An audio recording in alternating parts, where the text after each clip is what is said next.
Blood trickled down Marcus Hill's face as the handcuffs dug into his wrists. The police officers smirked, unaware their body cams were still running. Neither officer realized that within 24 hours this routine trespassing arrest would trigger the biggest civil rights investigation in decades. Before we dive into this shocking story of racial injustice, let me know where you're watching from in the comments below. Hit that like button and subscribe if you want to see more powerful stories about standing up against discrimination. Now, let's discover how a simple walk around his own property turned into a nightmare for one of the most powerful men in American law enforcement. Marcus Hill was not an ordinary man by any measure of American success. At 52 years old, he had recently been appointed as the director of the National Justice Bureau, the NJB, a powerful federal law enforcement agency with the critical responsibility of overseeing police conduct across the entire nation. His journey to this prestigious position had been marked by exceptional achievement and unwavering dedication to justice. After graduating with honors from Harvard Law School, Marcus had built an impressive career as a federal prosecutor, later serving as a federal judge, and eventually becoming one of the most respected civil rights attorneys in the country. Throughout his professional life, Marcus had been driven by a singular mission to reform law enforcement from within and address the systemic racism that had plagued American policing for generations. This commitment wasn't merely professional for Marcus, it was deeply personal. As a black man navigating predominantly white institutions, he had experienced firsthand the subtle and not-so-subtle biases that persisted, even in the most progressive circles. From being mistaken for support staff in courtrooms, where he was the presiding judge, to having security guards follow him in upscale stores, Marcus had developed a thick skin and strategic patience in response to racial prejudice. His recent appointment to lead the NJB represented not just a personal achievement, but a historic milestone, as the first black director in the agency's 70-year history. Just 3 weeks into his new role, Marcus and his family had purchased a historic mansion in Oakwood Heights, an affluent, predominantly white neighborhood in Washington, D.C. The stately 5-bedroom colonial home, with its manicured lawn and wrought iron gates, represented the American dream that Marcus had worked tirelessly to achieve. The Hill family had chosen the property not only for its beauty, but also for its proximity to both the NJB headquarters and the excellent schools for their teenage son, Malcolm. The timing of their move couldn't have been more symbolic, coinciding with the neighborhood's annual Spring Welcome Party, an exclusive gathering where residents mingled over champagne and discussed community matters. On the evening before the incident, Marcus's wife, Patricia, a distinguished professor of sociology at Georgetown University, had encouraged him to attend the welcome party despite his hesitation. "We belong here as much as anyone else," she had reminded him gently, straightening his tie before they walked into the community center, where curious eyes followed them across the room. The reception had been politely cool, with residents offering perfunctory smiles, while whispers followed in their wake. During the gathering, Marcus overheard several conversations about the neighborhood watch meeting scheduled for the following week, with residents expressing concerns about outsiders and the need to maintain the character of our Spalaman community. These coded phrases were all too familiar to Marcus, who had prosecuted numerous housing discrimination cases during his career. While socializing at the party, Marcus and Patricia couldn't help but notice they were the only black people in attendance, apart from the catering staff. Their 17-year-old son, Malcolm, had opted to stay home, still unsettled by an incident earlier that day at the local convenience store, where a clerk had followed him around suspiciously and asked to check his backpack before he left. That evening, as the family settled into their new home, Marcus found himself in a contemplative mood, sitting on the back porch with a glass of bourbon as he reflected on the complex reality of his position. Even as he wielded considerable power professionally, overseeing thousands of law enforcement officers and commanding a budget of billions of dollars in his personal life, he remained subject to the same prejudices that affected all black Americans. "It's like wearing two different skins," he confided to Patricia as they prepared for bed. "In one, I'm Director Hill with all the authority that comes with it. In the other, I'm just another black man who makes white people nervous." Patricia squeezed his hand knowingly. "That's exactly why you're the right person for this job," she said. "You understand both worlds." The morning of the incident had begun routinely enough. Marcus had decided to work from home to oversee the delivery of some antique furniture for their new dining room. Dressed casually in jeans and a Howard University sweatshirt from his alma mater, he had spent the early morning on video conferences before stepping outside to inspect a section of fence that had been damaged during the move. He had no idea that this simple act would trigger a chain of events that would test not only his personal dignity, but the very principles of justice he had sworn to uphold. The late morning sun cast long shadows across the expansive lawn as Marcus walked the perimeter of his new property. He carried a small notebook, jotting down measurements for the fence repair and making mental notes about potential landscaping improvements for the coming summer. The historic neighborhood of Oakwood Heights was unusually quiet on this Tuesday morning, with most residents at work and children in school. The silence was occasionally broken by the chirping of birds and the distant hum of a lawnmower several blocks away. Marcus paused at the northwest corner of his property, kneeling down to examine a broken fence post more closely. Unbeknownst to him, this ordinary moment was being observed with suspicion from a window across the street. Karen Whitfield, a 62-year-old retired school administrator who served as the self-appointed eyes and ears of Oakwood Heights, had been watching Marcus for several minutes. Though the Hill family had been introduced at the community welcome party just the night before, Karen either failed to recognize Marcus in his casual attire or chose not to. Reaching for her phone, she dialed the local police non-emergency number. "There's a suspicious man lurking around the old Henderson property," she reported in hushed tones. "He's been examining the fence line like he's casing the place. He's wearing a dark hoodie, and he's truce." She paused momentarily before adding, "He's a black male." The dispatcher assured her they would send officers to investigate, and within minutes a patrol car from the Oakwood Heights Police Department was rolling slowly down the tree-lined street. Officers Brian Reynolds and Michael Sullivan had been partners for 3 years, with Reynolds being the more senior officer with 12 years on the force, and Sullivan having transferred from a rural county department 4 years ago. Their patrol car came to a stop across from the Hill residence, and both officers observed Marcus for a moment before exiting their vehicle. "Remember that briefing about burglaries in these fancy neighborhoods?" Officer Sullivan muttered to his partner. "Bet this is one of those crews from Southeast, checking out their next target." Officer Reynolds nodded grimly as they approached, hands resting casually near their weapons. "Hey you, stop what you're doing and put your hands where we can see them." Reynolds called out, his voice sharp and authoritative. Marcus looked up momentarily, confused by the sudden command. Standing slowly with his hands visible, he offered a polite smile. "Good morning, officers. Can I help you with something?" The officers advanced quickly, positioning themselves on either side of Marcus in a standard containment formation. "What are you doing on this property?" Officer Sullivan demanded, his tone immediately confrontational. "I'm just checking a damaged section of my fence," Marcus explained calmly. "I just moved in last weekend." Officer Reynolds scoffed audibly. "Your fence. You live here." The skepticism in his voice was unmistakable, laced with an undertone that clearly communicated his disbelief that a black man could own a home in this exclusive neighborhood. "Yes, my family and I purchased this home last month. We just finished moving in," Marcus elaborated, maintaining his composure despite the officer's obvious prejudice. "We're going to need to see some identification," Officer Sullivan demanded, taking a step closer to Marcus, invading his personal space in a clear intimidation tactic. "I don't have my wallet on me at the moment." "I'm just walking around my own property," Marcus explained reasonably. "My ID is inside the house. I'd be happy to go get it for you." "Convenient," sneered Officer Reynolds, exchanging a knowing look with his partner. "Sir, we've had reports of suspicious activity in this area. If you can't identify yourself, we're going to have a problem." Marcus took a deep breath, recognizing the dangerous territory this interaction was entering. As someone who had spent his career studying and addressing police misconduct, he was acutely aware of how quickly these situations could escalate.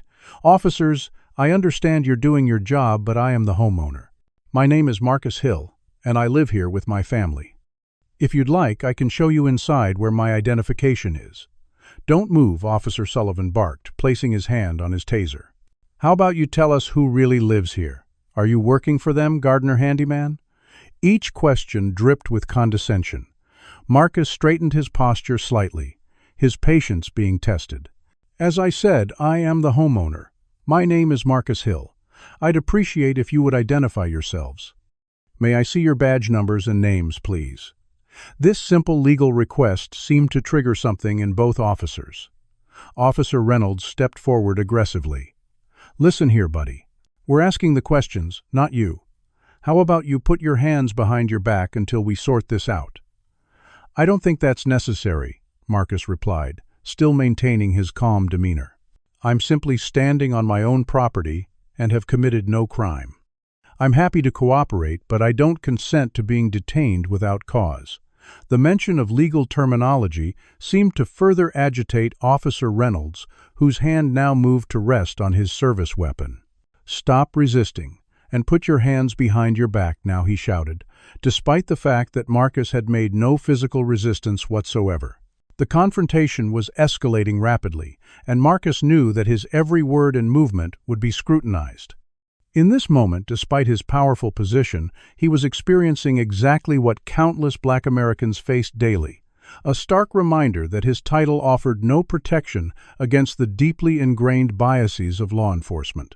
As neighbors began to peek through curtains at the commotion, Marcus faced a critical decision about how to respond to this blatant injustice unfolding on his own front lawn. The situation escalated with frightening speed as Officer Reynolds roughly grabbed Marcus's arm, twisting it behind his back, while Officer Sullivan moved in to assist. "Get on the ground now," Reynolds shouted, using far more force than necessary against a man who had shown no aggression whatsoever. Marcus found himself being pushed face down onto his own manicured lawn, the officer's knees digging painfully into his back as they secured his hands behind him with tight handcuffs. The cold metal bit into his wrists as the weight of both officers pressed him into the ground. The indignity of the moment wasn't lost on Marcus, a man who had risen to one of the highest law enforcement positions in the country, now being treated like a common criminal on his own property. "Please listen," Marcus said, his voice strained but still measured. "This is my home. If you just allow me to show you my identification inside, we can resolve this misunderstanding." Officer Sullivan laughed dismissively. "Yeah, right. This mansion belongs to you. What's next? You gonna tell us you're the president?" His partner joined in the mockery. "Maybe he's the king of Wakanda," Officer Reynolds added with a sneer, the racist movie reference hanging in the air between them.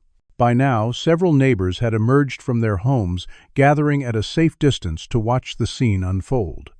Some had their phones out recording the incident. Among them was Karen Whitfield, who stood with her arms crossed, a self-satisfied expression on her face as she watched the police handle the suspicious person she had reported. Marcus could feel dozens of eyes on him witnessing his humiliation.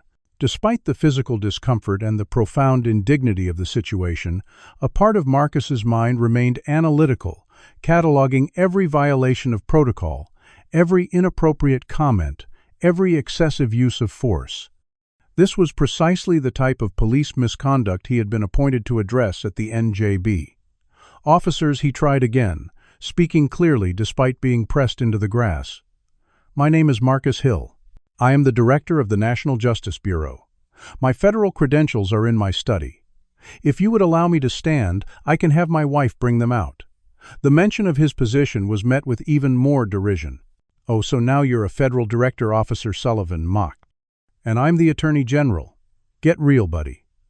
Officer Reynolds tightened the handcuffs another notch, causing Marcus to wince in pain. These fancy crooks always have some story. Last week, we had a guy claiming to be a neurosurgeon. The front door of the house flew open as Patricia Hill rushed outside, alerted by the commotion. She froze momentarily at the shocking sight of her husband, handcuffed and pinned to the ground by two police officers. "Marcus," she cried out, rushing forward with his wallet in hand. "What is happening here? Take your hands off my husband." Officer Sullivan immediately turned his attention to Patricia, moving to intercept her. "Ma'am, stay back. This is a police matter. This is absurd." Patricia protested, her voice shaking with a mixture of fear and outrage. "This is our home. Here's his ID. His driver's license shows this address, and here are his federal credentials. She attempted to hand the wallet to Officer Sullivan, who refused to even look at it.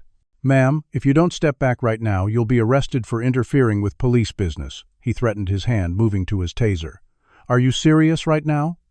Patricia's voice rose in disbelief. "You're arresting the homeowner for being on his own property, and now you're threatening me." The commotion brought their son Malcolm to the door, his eyes widening in horror at the scene before him. Without hesitation, the teenager pulled out his phone and began recording, his hands shaking with anger and fear. "Dad," he called out, staying on the porch as instructed by his mother's urgent gesture to keep his distance. Despite the growing evidence that a serious mistake was being made, neither officer showed any inclination to de-escalate the situation. In fact, Officer Reynolds keyed his radio to call for backup. "Dispatch, we need additional units at 3420 Oakwood Circle. We have one in custody and potential accomplices on scene becoming confrontational." Throughout this escalating chaos, Marcus made a split-second decision that would later prove to be pivotal. Though he could have continued to insist on his identity and position, he chose instead to experience the full brunt of what ordinary citizens faced in similar situations. This wasn't just about him anymore. It was about documenting a systemic failure. If this could happen to the director of the NJB, how many countless others without his resources and connections suffered similar or worse treatment daily?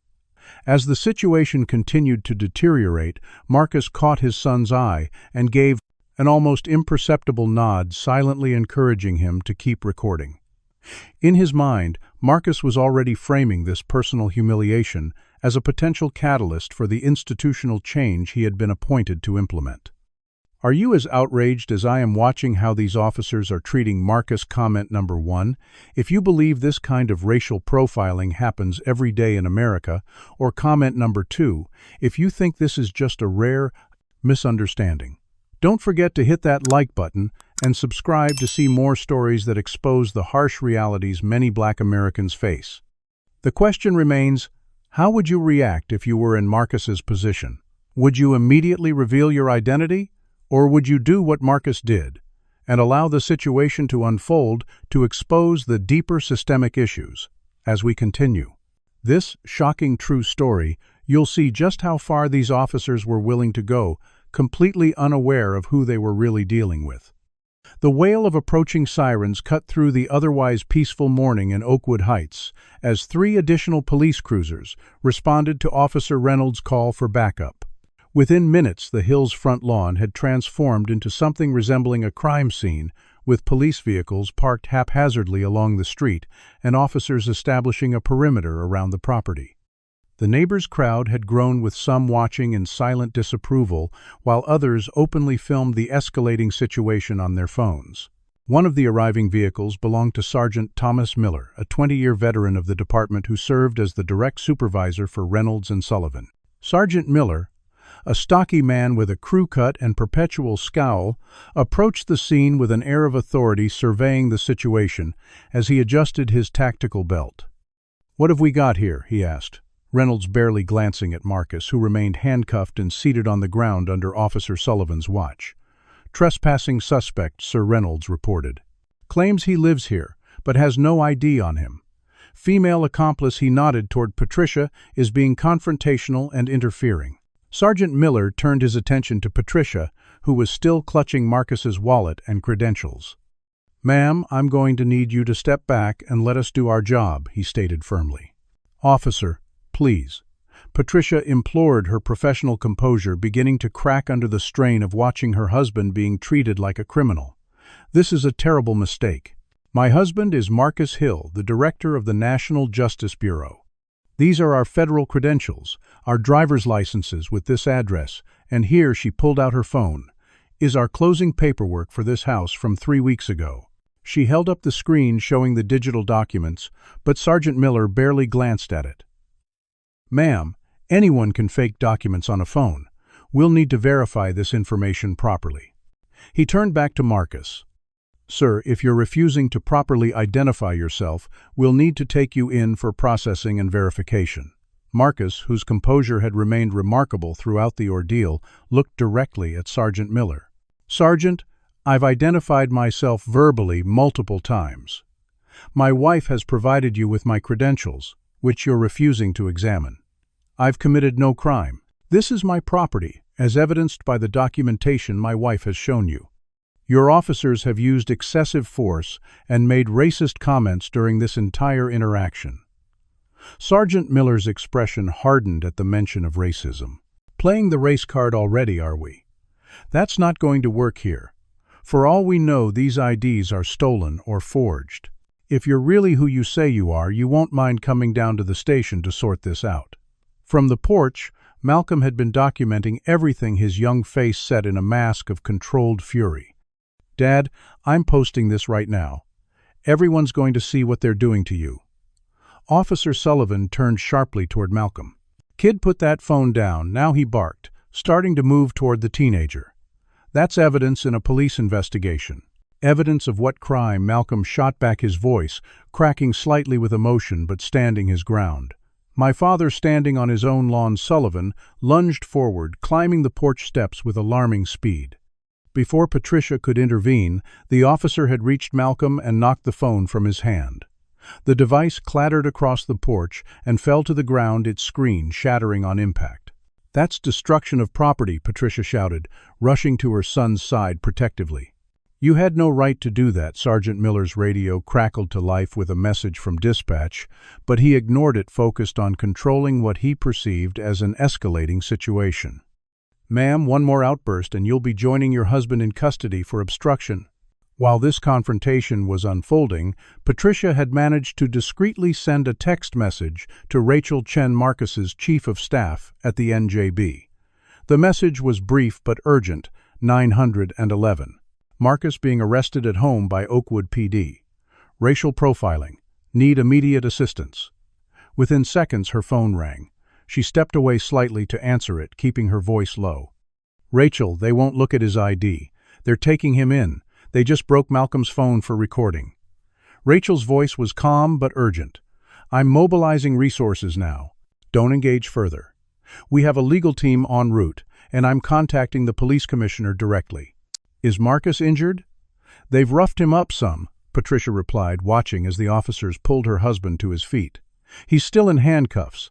They're putting him in a cruiser now. Stay on the line with me, Rachel instructed. Our team is tracking your location. Whatever you do, keep recording if possible. We need documentation of everything.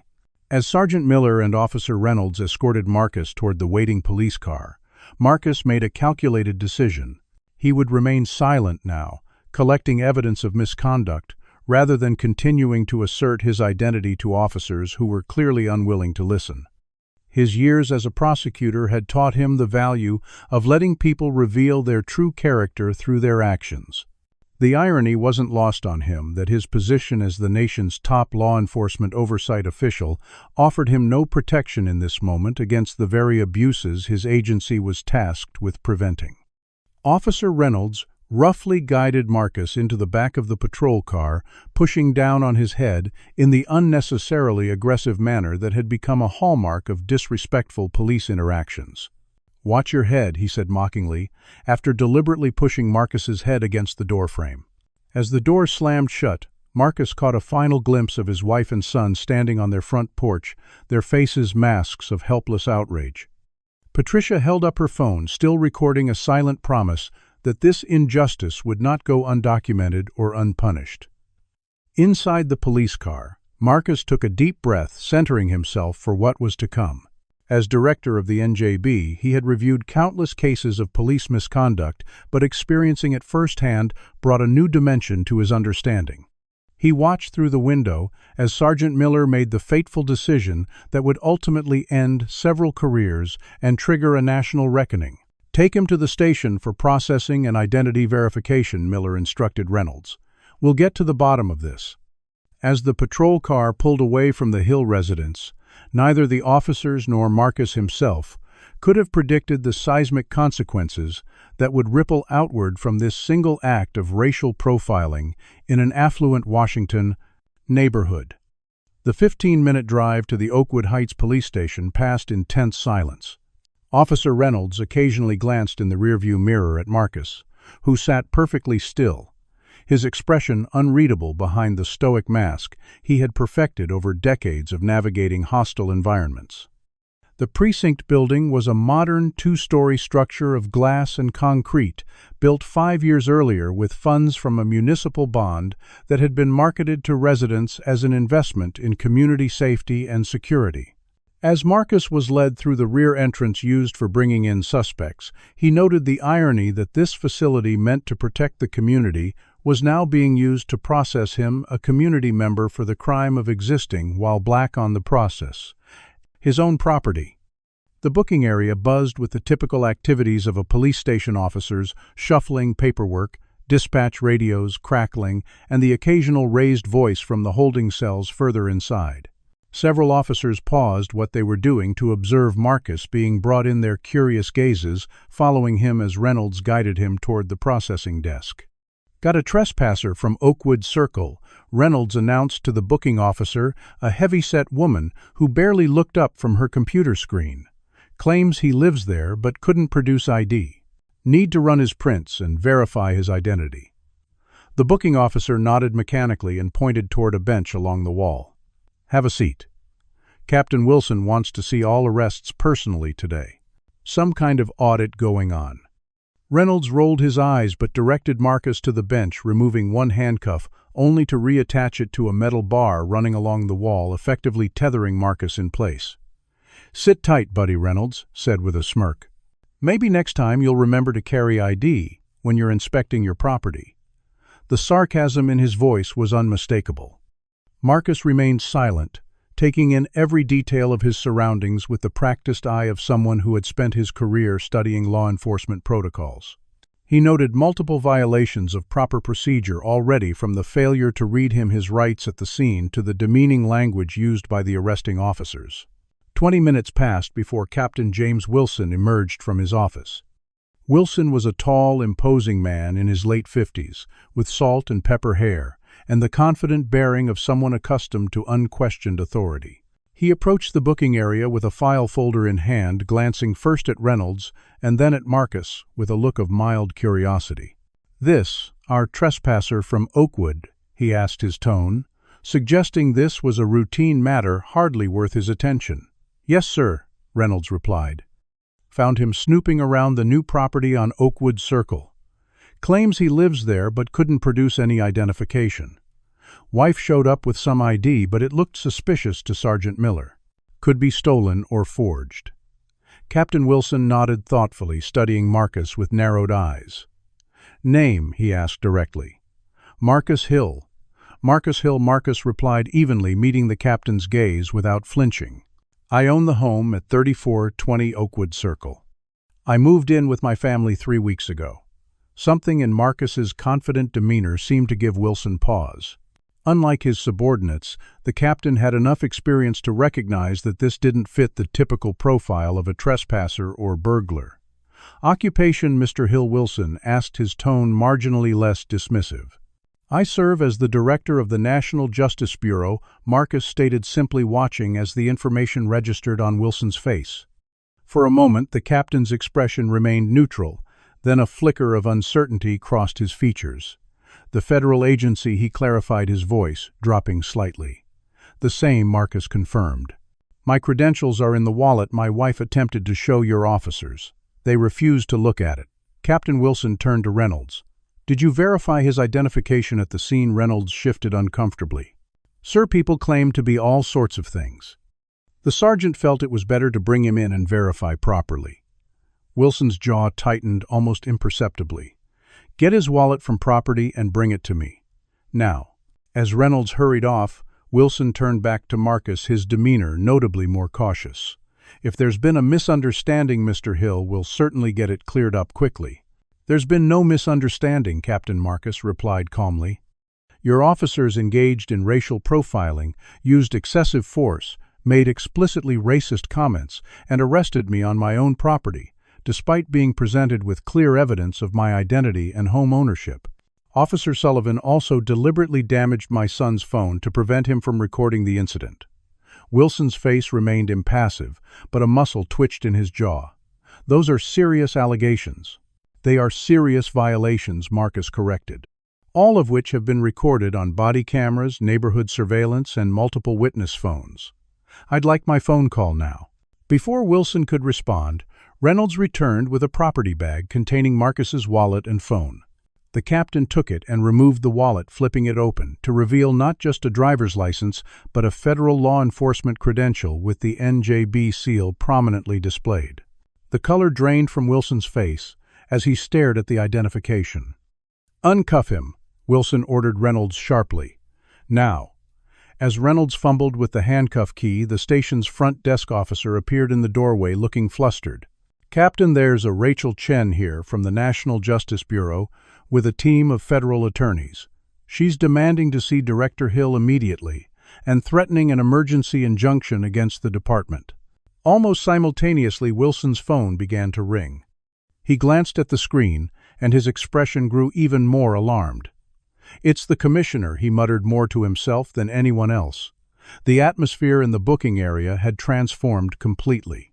Officers who had been casually observing the situation moments before suddenly found urgent business elsewhere. Reynolds had gone pale, standing frozen with the handcuff key in his hand. "I believe your commissioner is likely receiving calls from the Attorney General right about now," Marcus stated quietly as he rubbed his wrists where the handcuffs had left angry red marks. "I'd suggest you preserve all body camera footage and station surveillance immediately. My agency will be requiring it." The front doors of the station swung open as Rachel Chen strode in, flanked by 3 attorneys carrying leather briefcases. Rachel, a formidable former prosecutor in her own right, scanned the room quickly before spotting Marcus. "Director Hill," she called out, her voice carrying across the suddenly silent station. "Are you all right? Do you need medical attention?" "I'm fine," Rachel, Marcus assured her, standing up as Reynolds finally managed to remove the handcuffs. "Though I believe we have significant work ahead of us." Captain Wilson attempted to regain some semblance of control over the rapidly deteriorating situation. "Miss Chen, I assure you this has all been an unfortunate misunderstanding. We're releasing Director Hill immediately with our sincere apologies." Rachel's expression remained glacial. "Captain Wilson, this was not a misunderstanding.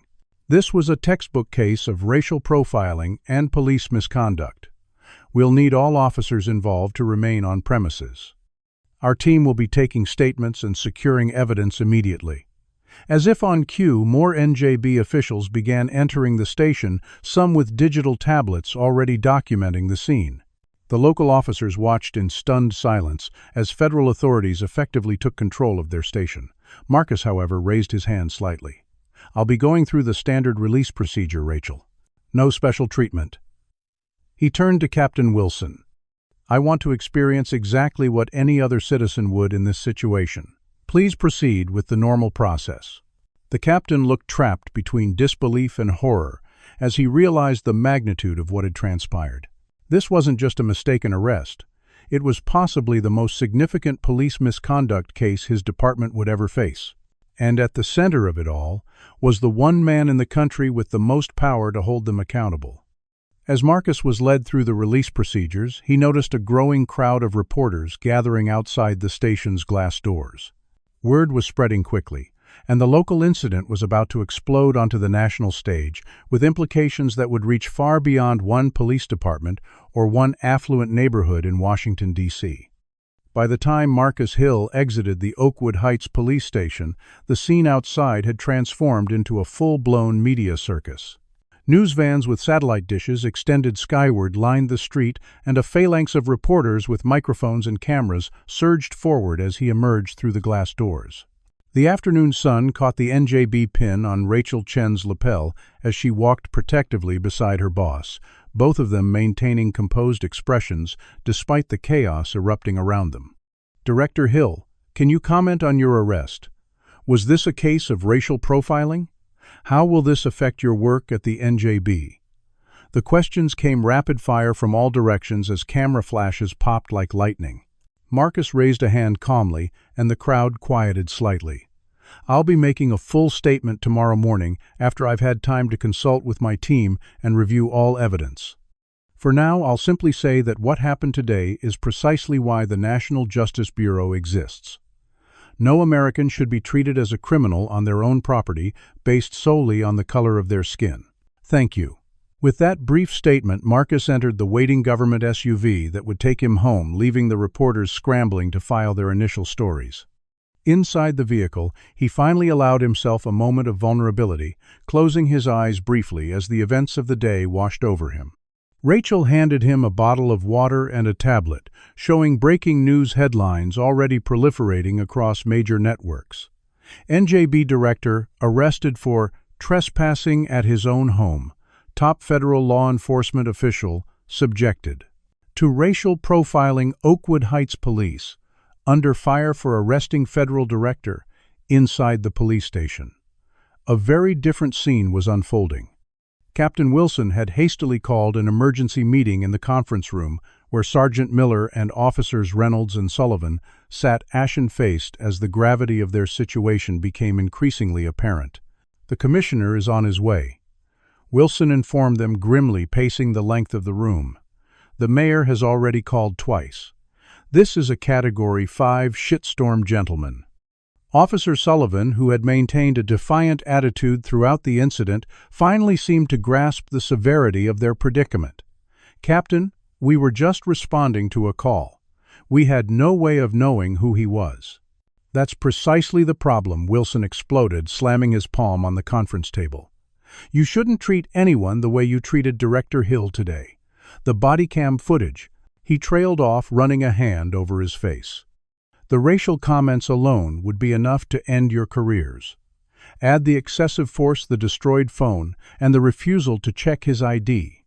We're looking at federal civil rights violations. The room fell silent as this assessment sank in. Sergeant Miller cleared his throat. We should get ahead of this. Hold a press conference, explain. It was a misunderstanding based on a concerned neighbor's call. Wilson's laugh was hollow. A misunderstanding. The body cam footage shows Officer Reynolds telling Director Hill, and I quote, "Maybe he's the king of Wakanda." There's no spinning that, Miller. Before further discussion could take place, the door opened, and Police Commissioner Richard Davis entered, his face a mask of barely contained fury. All of you are placed on administrative leave, effective immediately, he announced without preamble. Turn in your badges and firearms before leaving the building. Internal Affairs will be conducting a full investigation alongside the NJB inquiry. Reynolds started to protest, but the commissioner silenced him with a glare. Not another word. You've done enough damage for one day. The mayor is holding an emergency press conference in 30 minutes to address this incident, and I'll be standing beside him to announce your suspensions publicly. As this drama played out at the station, the Hill residence had become the focal point of another media gathering. Patricia had wisely refused all requests for interviews, instead allowing the family's attorney to issue a brief statement confirming that Marcus was safe and would address the situation formally the following day. Inside their home, Marcus embraced his wife and son tightly, the family drawing strength from each other after the traumatic day.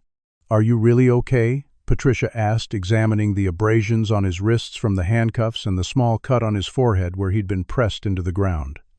"I'm angry," Marcus admitted, but more determined than ever. Malcolm, who had remained unusually quiet since his father's return, finally spoke. "They broke my phone because they knew I was recording evidence. They knew what they were doing was wrong." Marcus placed a hand on his son's shoulder. "And that's exactly why documentation is so powerful. They feared it." Patricia revealed that during Marcus's detention, she had been methodically documenting every interaction. "I've been keeping records for years," she explained, opening a digital folder on her laptop. "Every store where security followed you for no reason. Every restaurant where we received poor service. Every time Malcolm was treated differently at school. Dates, times, locations, witness names. I started it as a research project for my sociology work, but it became our reality." Marcus finished softly. The implications of what his wife had been quietly doing for years struck him profoundly. This wasn't just about today's incident. It was about the cumulative impact of a lifetime of similar experiences. As evening fell, the media coverage intensified. Clips from neighbors' videos had already made their way to national news networks, showing portions of Marcus's arrest. Social media was erupting with hashtags like #Director Hill and #Oakwood Heights Racism. Protesters had begun gathering outside the police station, their numbers growing as night descended. The mayor's hastily arranged press conference had been a disaster, with his attempts to characterize the incident as an unfortunate misunderstanding being immediately challenged by reporters who had seen the video evidence. The police commissioner had looked physically ill as he announced the officer's suspension, knowing full well that more severe consequences would likely follow. Back at the Hill residence, Marcus sat in his study reviewing preliminary reports from his NJB team, while news coverage played silently on a screen in the background. A soft knock at the door preceded Rachel's entrance. "Sir, I hate to disturb you at home, but there's something you should see." She handed him a tablet displaying an internal police memo dated 3 months earlier. "Our team found this while securing evidence at the station. It appears to be part of something called the Secure Neighborhoods Initiative." Marcus scanned the document, his expression darkening, as he read instructions for officers to perform enhanced vigilance in affluent neighborhoods, with specific guidance on identifying non-residents and investigating unfamiliar persons. Though not explicitly stated, the thinly veiled directive to profile minorities was clear in the examples and case studies provided. "How widespread is this?" he asked his prosecutor's mind, already cataloging the legal violations contained in the seemingly innocuous departmental memo. "We're finding similar programs in at least 3 other jurisdictions so far," Rachel replied. "This goes beyond a few biased officers, sir. It's systemic." Marcus nodded slowly, the full scope of what they were uncovering beginning to take shape. "Get the full investigative team on this. I want to know how far this extends and who authorized it." As Rachel left to make the arrangements, Marcus turned to the window, looking out at the news vans still parked along his street. The personal humiliation he had endured today was transforming into something much larger, a catalyst for exposing practices that affected countless Americans who didn't have his platform or resources. Have you ever witnessed or experienced racial profiling, like what happened to Marcus? Comment number 1, if you believe police departments need more accountability, or comment number 2, if you think these are just isolated incidents. Don't forget to hit that like button and subscribe if you want to see more stories that expose uncomfortable truths in our society. The real question now is, will Marcus use his position to seek personal justice, or will he leverage this incident to create systemic change for everyone? As we continue this powerful story, you'll see how one man's humiliation becomes the spark that ignites a national movement for police reform.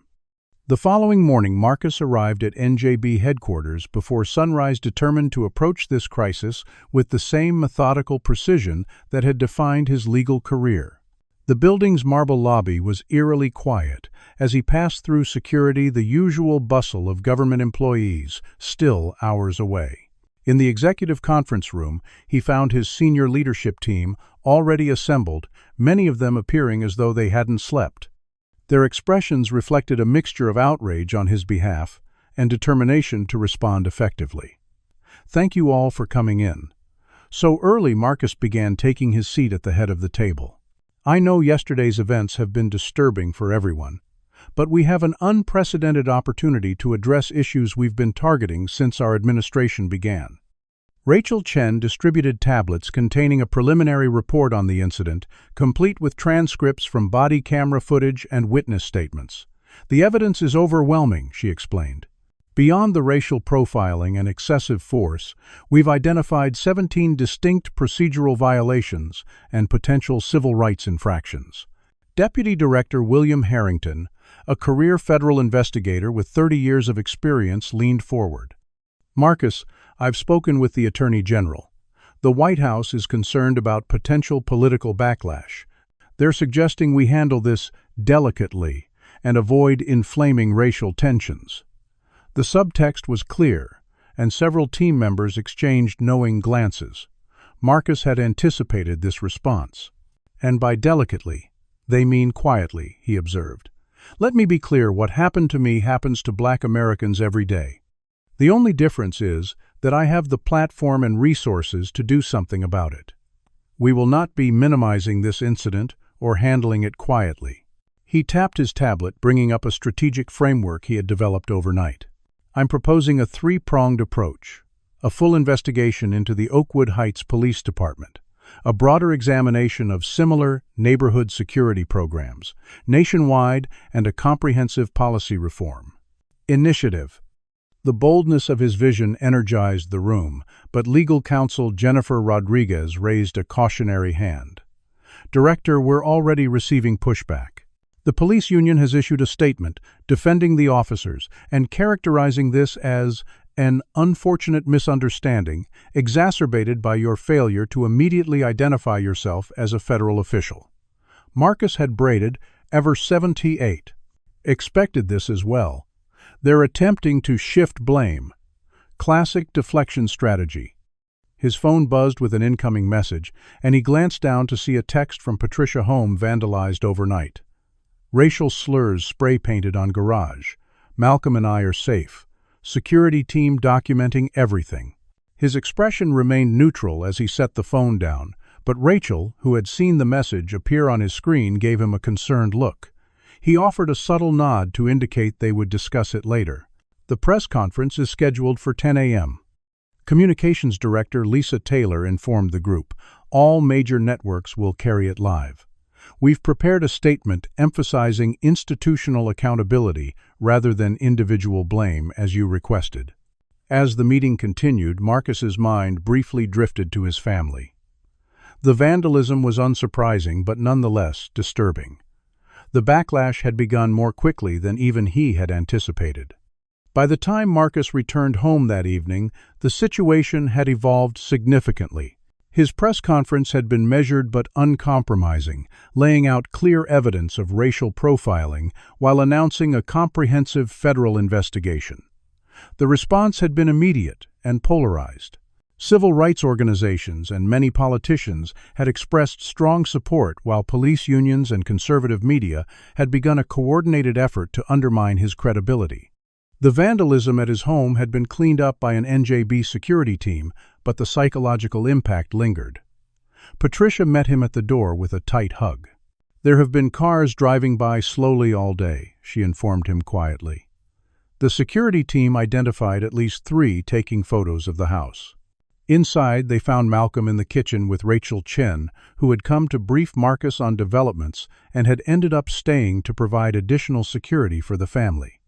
The local police increased patrols in the neighborhood. Rachel reported her tone, making clear what she thought of this superficial gesture. Interestingly, they drove past the house 4 times while the garage was being vandalized, but reported seeing nothing suspicious.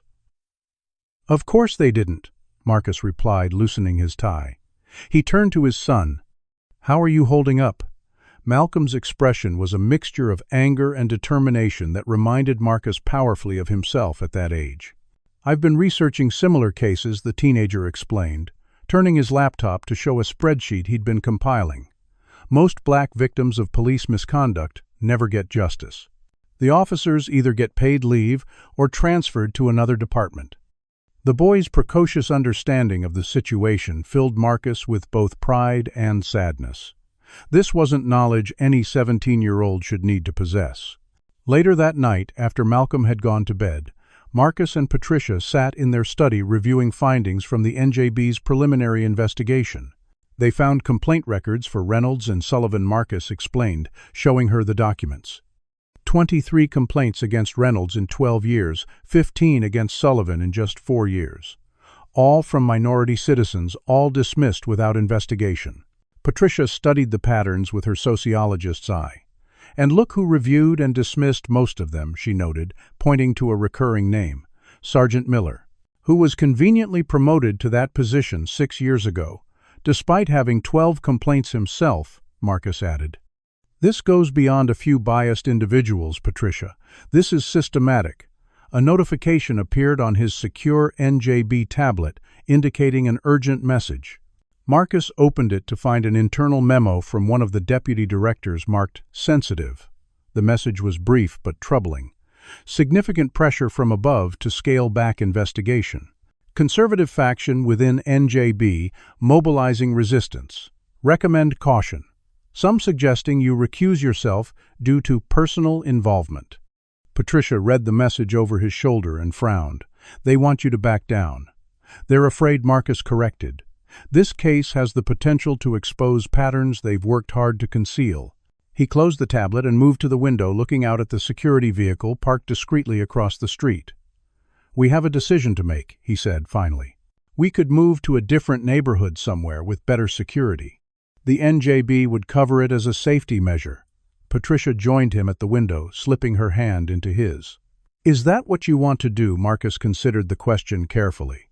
"Part of me wants to protect you and Malcolm from whatever's coming. But another part knows that running would send exactly the wrong message." Patricia finished for him. "This is our home. We earned it. We belong here." The determination in her voice matched his own internal resolve. "If we leave, we let them win," he agreed. "Not just the officers or this department, but everyone who believes people like us don't belong in neighborhoods like this." The decision made Marcus return to his desk and began drafting a memo to his entire agency. The message was clear and uncompromising.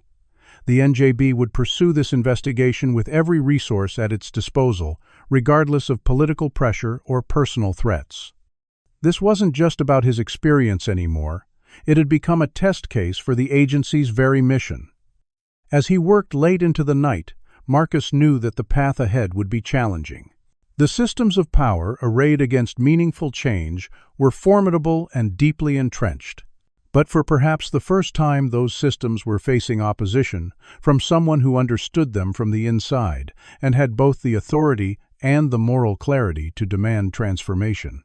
The personal had become professional, and Marcus Hill was prepared to use every tool at his disposal to ensure that what had happened to him would become a catalyst for change rather than just another incident lost in the endless cycle of the sex, outrage, and forgetting. The headquarters of the National Justice Bureau hummed with unprecedented activity as the investigation into the Oakwood Heights Police Department entered its second week. Marcus had converted the agency's largest conference room into a command center with digital screens displaying data points, connection maps, and timelines covering the walls. Investigators and analysts moved purposefully between workstations, building what had quickly become the most comprehensive examination of a local police department in the agency's history. Director Hill called out Special Agent Tamika Johnson, one of the lead investigators. "We've completed the initial analysis of complaint patterns across Oakwood Heights and 4 adjacent jurisdictions. There's something you need to see." Marcus joined her at her workstation, where a complex visualization displayed complaint data sorted by race, neighborhood, and responding officers. "We identified a clear statistical anomaly," Johnson explained, highlighting a section of the display. "Black residents and visitors in predominantly white neighborhoods are 7 times more likely to be stopped, 12 times more likely to be searched, and 15 times more likely to have force used against them compared to white individuals in the same areas." And the complaints Marcus asked, though he already suspected the answer. 97% dismissed without investigation, Johnson confirmed. But here's what's interesting. We found a sharp increase in this pattern beginning approximately 3 years ago, coinciding with the implementation of the Secure Neighborhoods initiative we discovered. Rachel Chen approached with another tablet. "Sir, we've received responses to our public call for testimonials. In the past 48 hours, 62 Oakwood Heights residents or visitors have come forward with accounts of similar treatment by local police." Marcus scanned through several of the statements, noting the disturbing similarities to his own experience. "How many of these resulted in formal complaints?" "Only 8, Rachel replied. "Most people didn't file complaints because they didn't believe anything would come of it, and they were right based on what we've found." The investigation had grown beyond anything initially anticipated.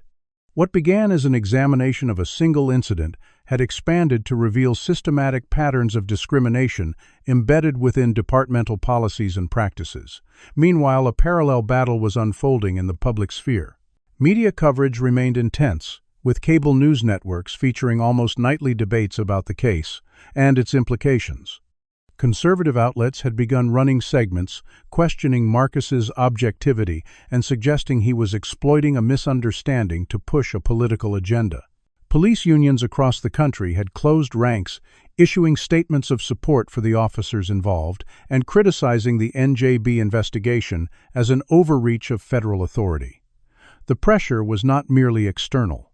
Within the NJB itself, a faction of more conservative career officials had begun quietly resisting the investigation's scope, arguing in meetings that the agency was losing focus on its core mission and becoming politicized.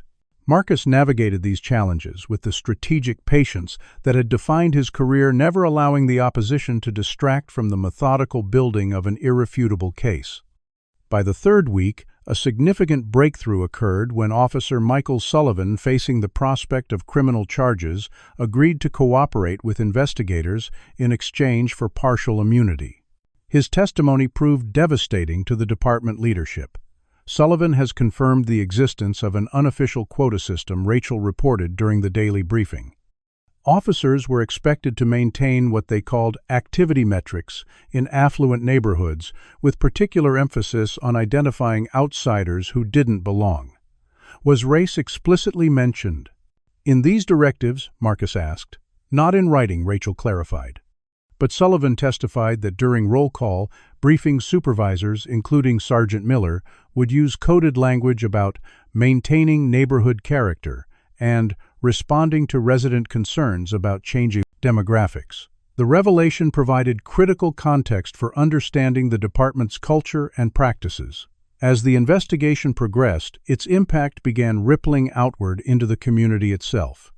Karen Whitfield, the neighbor who had made the initial call reporting Marcus as suspicious, requested a meeting with the Hill family. The encounter, facilitated by a restorative justice specialist from the NJB, proved emotionally charged but ultimately productive. I never thought of myself as racist, Karen had admitted, tears in her eyes. But when I saw a black man in the neighborhood, my first instinct was suspicion, not welcome. I'm deeply ashamed of what I set in motion. The apology, while meaningful on a personal level, was less significant to Marcus than the community hearings organized by the NJB. These public forums provided a platform for residents to share their experiences with law enforcement, creating an official record of incidents that had previously gone undocumented.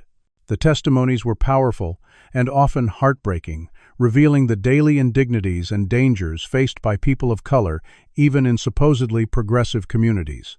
Perhaps most remarkable was the transformation of Marcus's son, Malcolm. The teenager had channeled his anger and fear into constructive action, founding a youth advocacy group called Next Gen Justice that brought together young people affected by police misconduct. What began as a small gathering in the Hills' living room quickly grew into a nationwide network of youth activists connected through social media. We're documenting everything, Malcolm explained during a family dinner, his eyes alight with purpose. When something happens, we have a protocol for recording, reporting, and supporting each other. Adults might not listen to one kid, but they can't ignore thousands of us. Patricia squeezed her son's hand, pride evident in her expression. He's got your strategic mind, she told Marcus, and your determination to fix broken systems.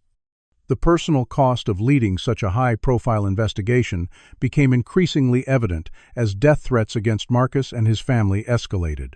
The NJB had been forced to assign a full security detail to the Hill residents, and Malcolm now traveled to and from school with protection. Yet, despite these pressures, Marcus remained resolute in his commitment to seeing the investigation through to its conclusion.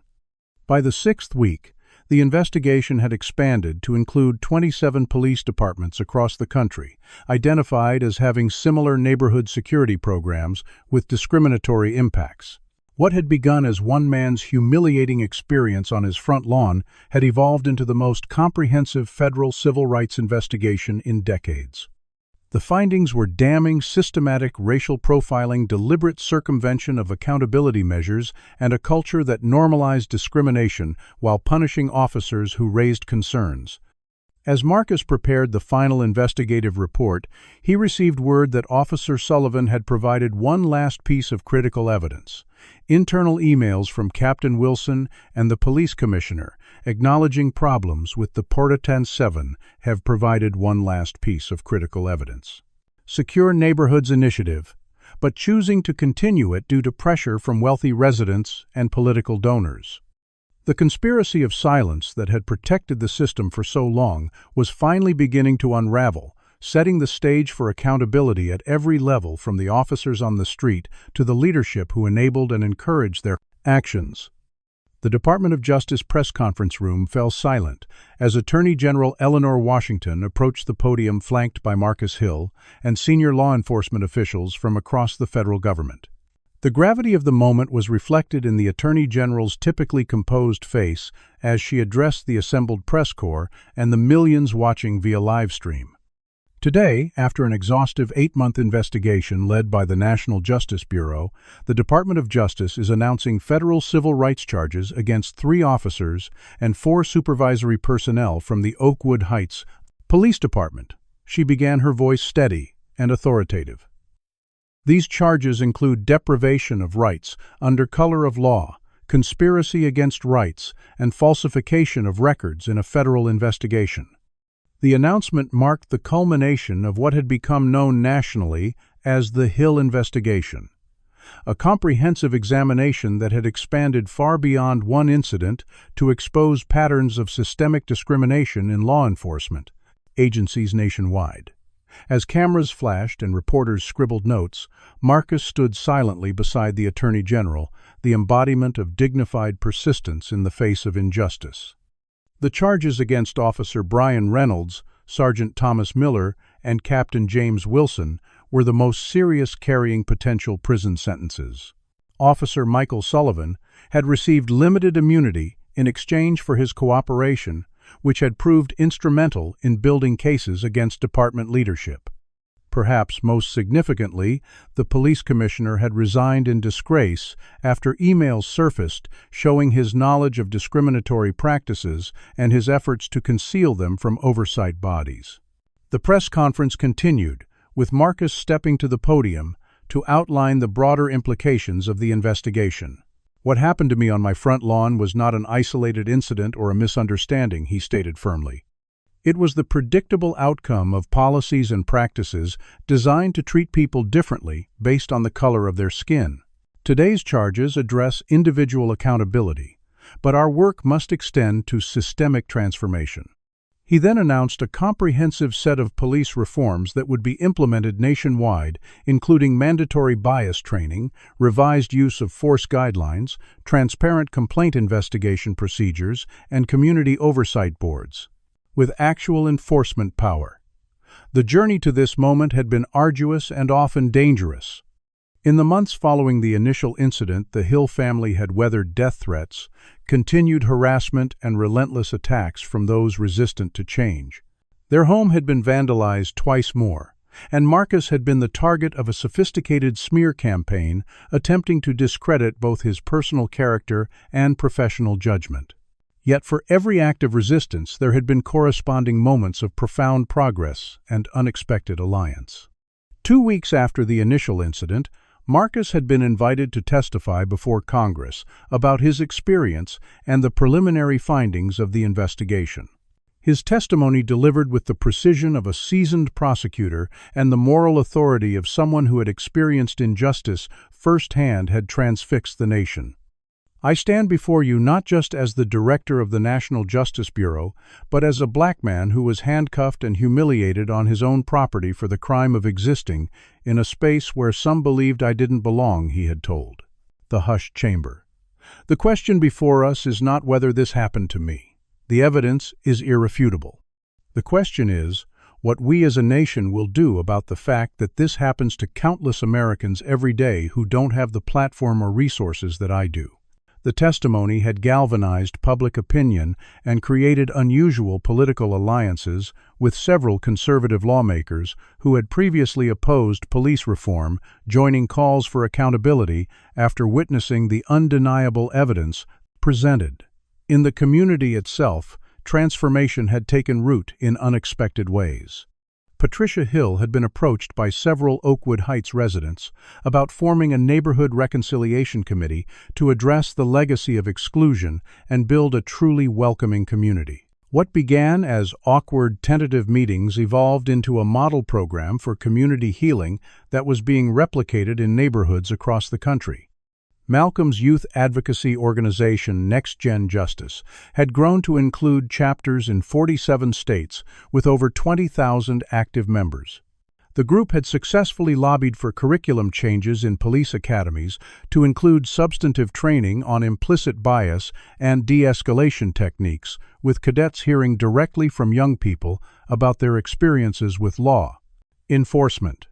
Most remarkably, these young activists had developed a mobile application that allowed users to document police interactions in real time, automatically uploading footage to secure servers and notifying emergency contacts.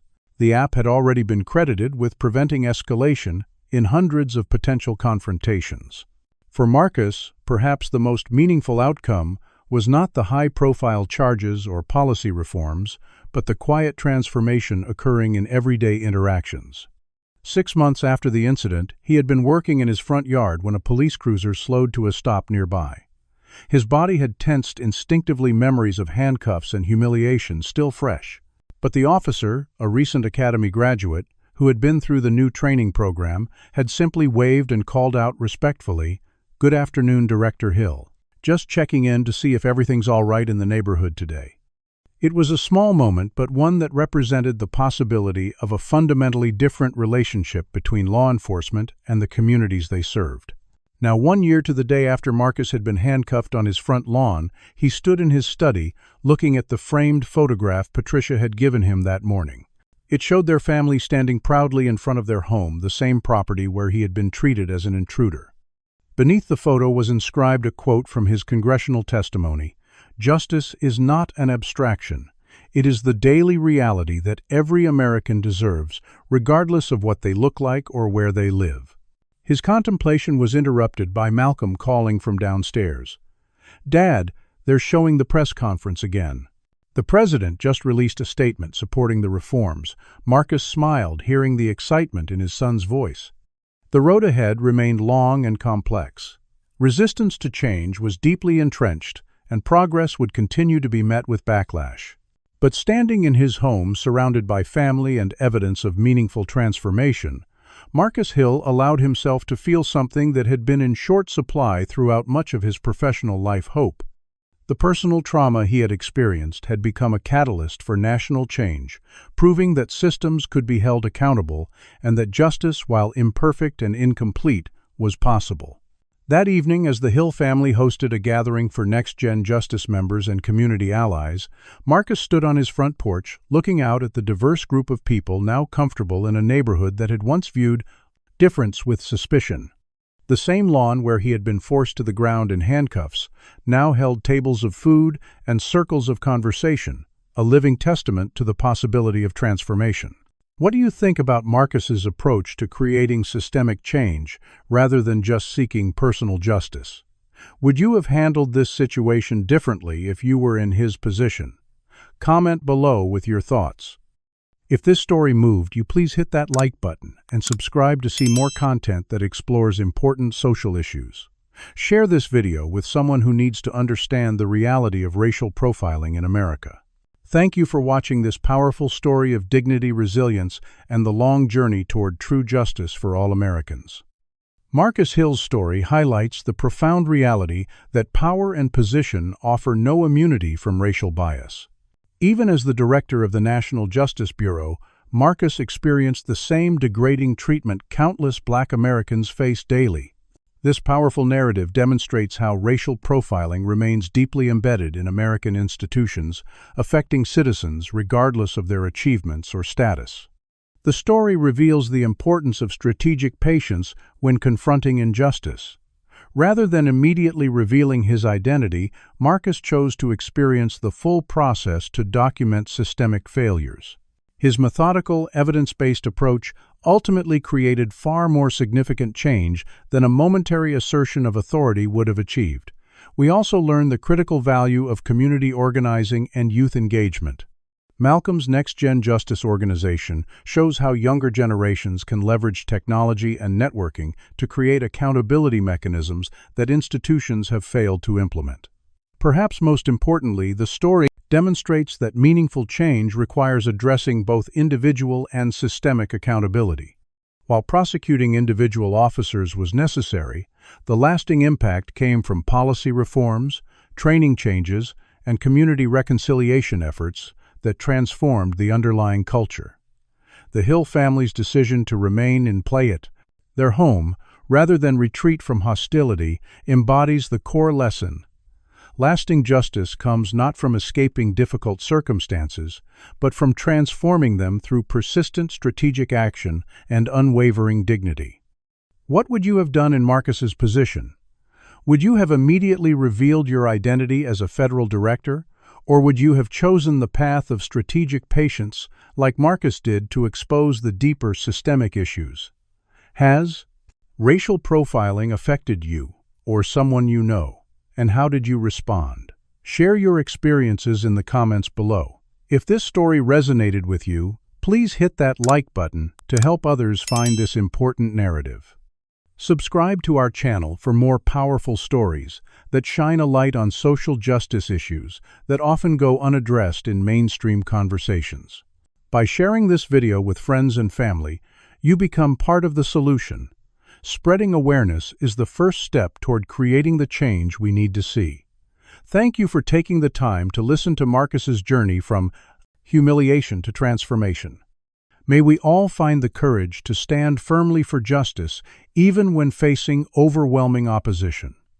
Together we can build communities where dignity and respect are extended to everyone, regardless of the color of their skin.